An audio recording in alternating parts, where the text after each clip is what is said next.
기도하겠습니다. 하나님 아버지, 오늘도 우리에게 호흡을 허락해 주시고 그 은혜의 호흡을 따라 말씀과 기도의 자리에 서게 하시니 감사드립니다. 하나님으로부터 시작된 인생이며 주님께로부터 시작된 이 하루이오니 오늘 하루 주님의 뜻을 따라 살아가게 하시고 살아계신 주님의 일 경험하는 복된 하루 되게 하여 주시옵소서. 예수님의 이름으로 기도드립니다. 아멘. 시간 함께 보실 하나님의 말씀은 시편 101편 말씀입니다.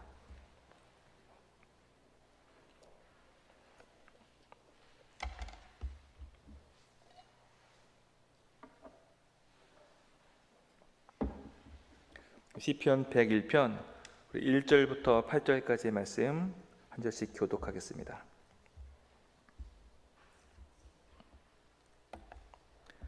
내가 인자와 정의를 노래하겠나이다. 여호와여, 내가 주께 찬양하리이다.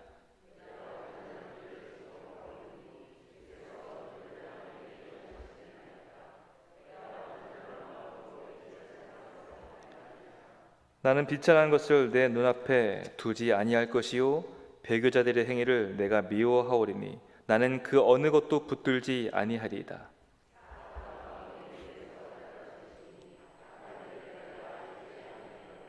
자기의 이웃을 은근히 헐뜯는 자를 내가 멸할 것이요 눈이 높고 마음이 교만한 자를 내가 용납하지 아니하리로다.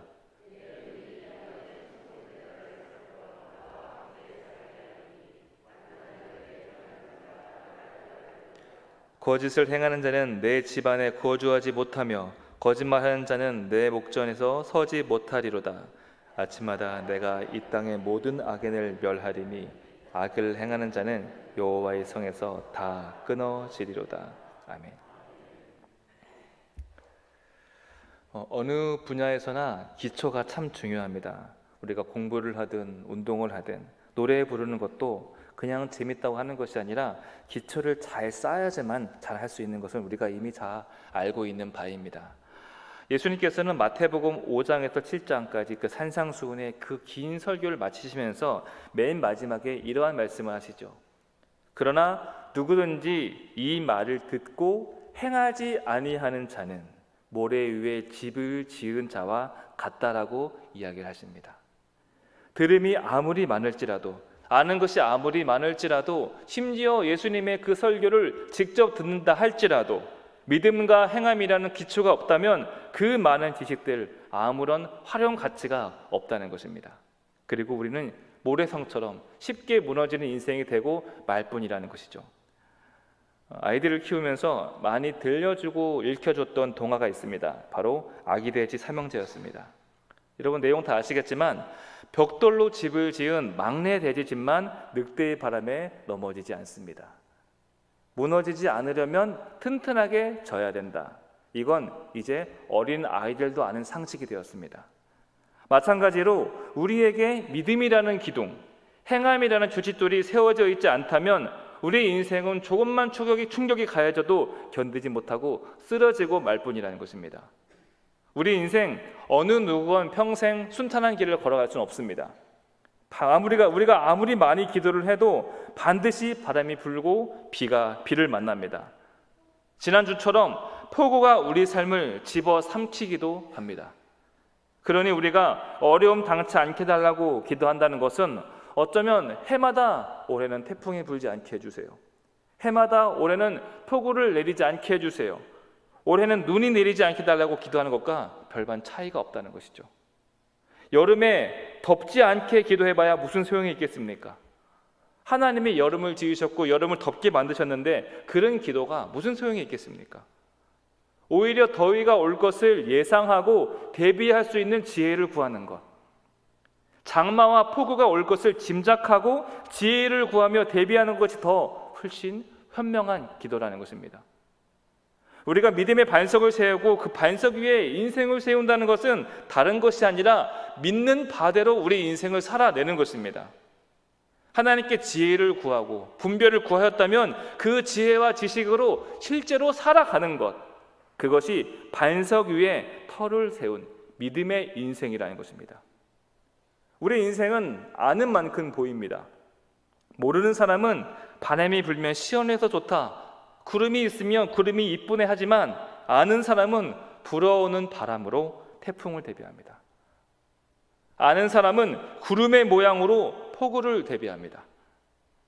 믿음이 있다는 것은 우리 삶에 수많은 다양한 일들이 일어나지만 그 사건들을 어떻게 바라봐야 할지, 어떻게 반응해야 할지를 기도하며 말씀으로 살아내는 것이 바로 믿음의 삶이라는 것이죠. 하지만 우리에게 믿음이 없으면 어떻게 됩니까? 우리는 보이는 대로, 들리는 대로 반응하고 따라가게 되어진다는 것이죠. 눈에 보기 좋으면 거기 따라가고, 귀에 듣기 좋으면 그 말에 이끌려가고, 그렇게 바람 부는 대로, 물 흐르는 대로 이끌려 살아갈 수밖에 없다는 것입니다. 얼마 전에 어떤 분이 자신은 팔랑귀라는 말을 합니다. 자신 평생을 팔랑귀처럼 살았다고 합니다. 평생 이 말에 이렇게 반응하고 저 말에 저렇게 따라다니며 살아왔는데, 그런데 그런 팔랑귀가 하나님의 소리가 들리기 시작하니까 세상 없는 순종의 사람이 되었다라고 이야기를 하더라는 것이죠. 여러분, 진짜를 아니까 가짜에 눈이 안 간다는 것이죠. 진짜 소리를 듣고 나니까 세상 소리에 귀가 기울여지지 않더라는 것입니다. 오늘 말씀 1절 다시 한번 보겠습니다. 다시 한번 읽어봅니다. 내가 인자와 정의를 노래하겠나이다. 여호와여, 내가 주께 찬양하리이다. 세상을 노래하고 부귀 영화를 추구하고 노래하는 그런 인생이 아니라, 하나님, 나는 하나님의 사랑과 정의를 노래하겠습니다. 평생 주님을 노래하며 살아가겠습니다. 왜 그러겠습니까? 아는 사람은 아는 만큼 보인다고 했습니다.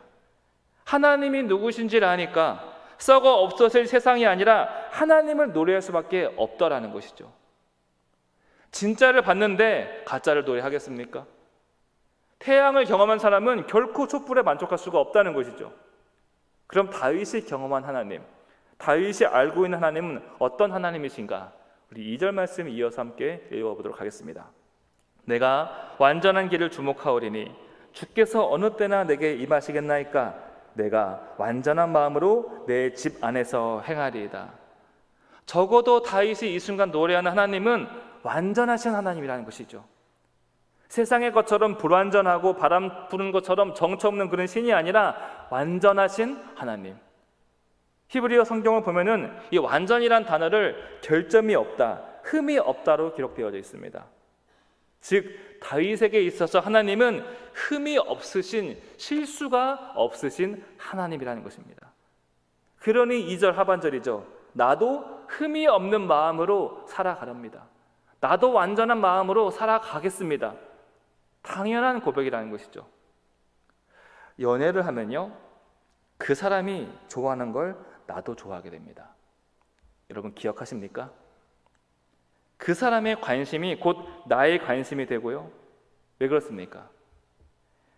사랑을 하게 되면 그 사람의 관심사가 나의 관심사로 바뀌게 된다는 것이죠. 다윗은 하나님을 알기 때문에, 하나님을 경험한 사람은 세상 사람들과 삶의 태도가 다를 수밖에 없음을 이렇게 이야기한다는 것이죠. 내가 하나님을 사랑하니 흠이 없으신 하나님을 따라 나도 흠이 없는 모습으로 살아가련다. 절로 나오는 고백이 될 수밖에 없다는 것이죠. 그렇다면 구체적으로 어떻게 삶이 달라지는가? 3절 말씀 함께 보겠습니다. 나는 비천한 것을 내 앞에 두지 아니할 것이요 배교자들의 행위를 내가 미워하오리니 나는 그 어느 것도 붙들지 아니하리이다. 태양을 경험한 사람은 촛불에 결코 미련을 둘 수 없듯이 하나님을 경험한 사람은 비천한 것에 미련을 둘 수가 없다는 것입니다. 쓸데없는 일들에 마음을 두지 않고 그런 일들을 집착하지 않겠다라고 이야기한다는 것입니다. 사람들 보면은 말끝 하나에 피 터지게 싸웁니다. 그리고 말 한마디에 상처를 받습니다. 우리 사람들이 얼마나 연약한지, 우리가 얼마나 한편을 미련할 수밖에 없는 것인지, 마음에 안 드는 말 들었으면 그냥 넘기면 그만이지, 우리는 굳이 그 말을 듣고 되새기고 씹고 삼켜서 굳이 상처를 받습니다. 어떤 사람은 내 생각 하나 굽히기 싫어서 상대방을 업신여기고 상대방을 비방합니다. 내 생각, 내 의견이 왜 그렇게 중요하겠습니까? 다른 사람이 다른 생각하는 건 너무나 당연한 일이지 않겠습니까? 왜 그걸 무시하고 강요하고 설득하려 하고 왜 쓸데없는 일들에 마음을 쏟으며 살아가냐는 것이죠. 얼마 전에 벌어진 일들입니다. 직장 동료가 너무나 미워서, 그 직장 동료가 너무나 꼴보기 싫어서 그 사람의 어린 딸, 어린 아이를 돌봐주는 척하고 그 아이의 눈에 강력본드를 부어버렸습니다. 여러분, 이게 뭐 하는 짓일까요? 네, 당연히 마음에 안 드는 사람이 있습니다. 마음에 안 드는 일들을 들을 때도 있습니다. 그러나 왜 그 사람 말 한마디에 그 사람 때문에 내 인생을 비참하게 만드냐는 것이죠. 2절 말씀 다시 보십시오. 주께서 어느 때에 내게 임하실지 모르니 내가 완전한 마음으로 행하리이다. 주님께서 내 삶에 언제 오실지 모르기 때문에 내 삶을 정결하고 거룩하게 만들겠다는 것입니다.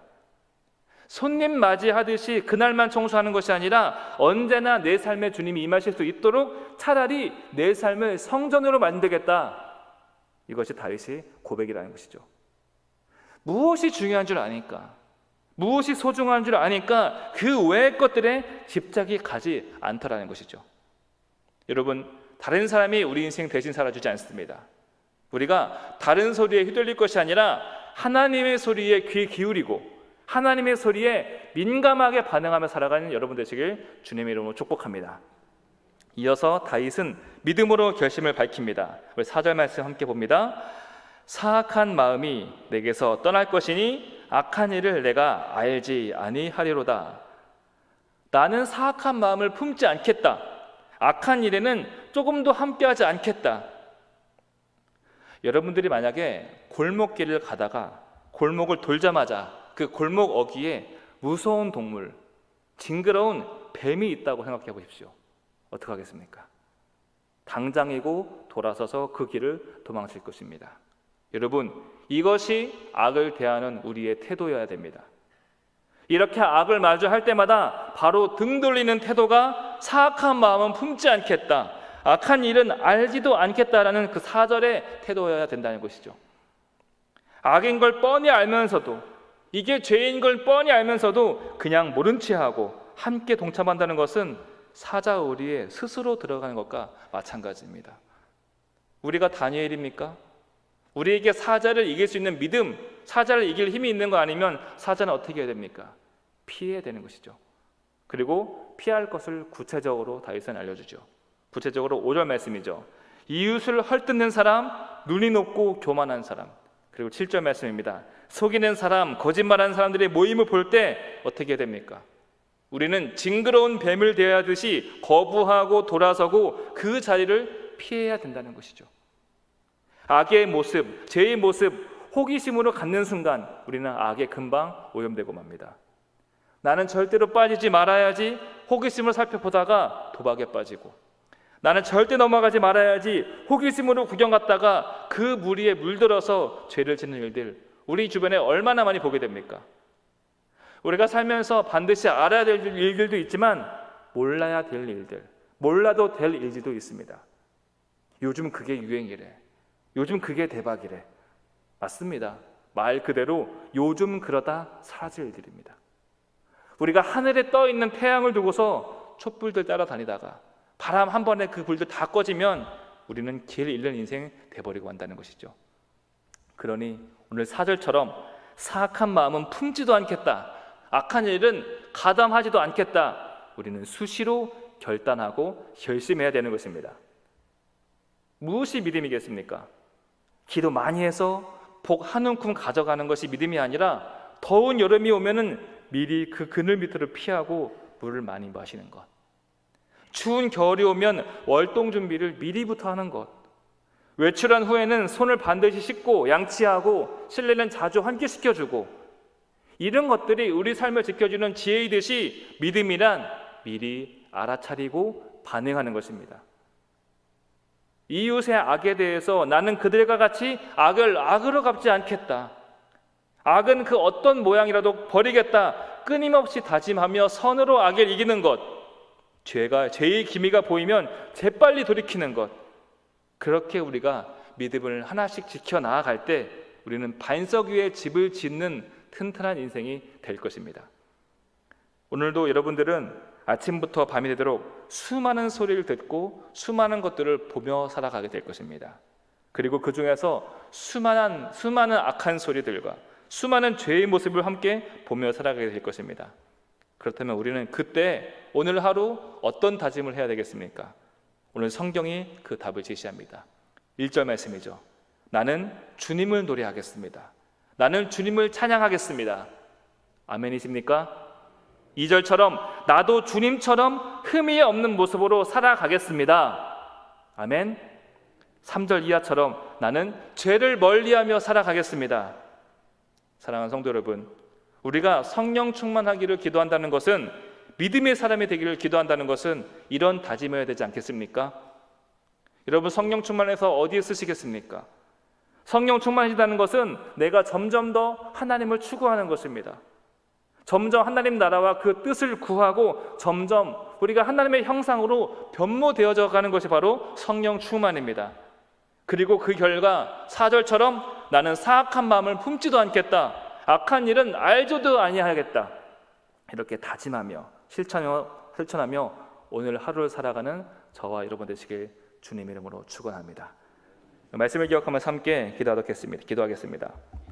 먼저 우리가 썩어 없어질 세상 바라보며 바람처럼 지나가 버릴 그런 소리에 영향받는 인생이 아니라 영원하신 하나님 바라보고 흠이 없으신 완전하신 하나님 바라보며 하나님의 음성 듣기를 추구하고 사모하는 인생 되게 하여 주시옵소서. 함께 소리내어 기도하도록 하겠습니다.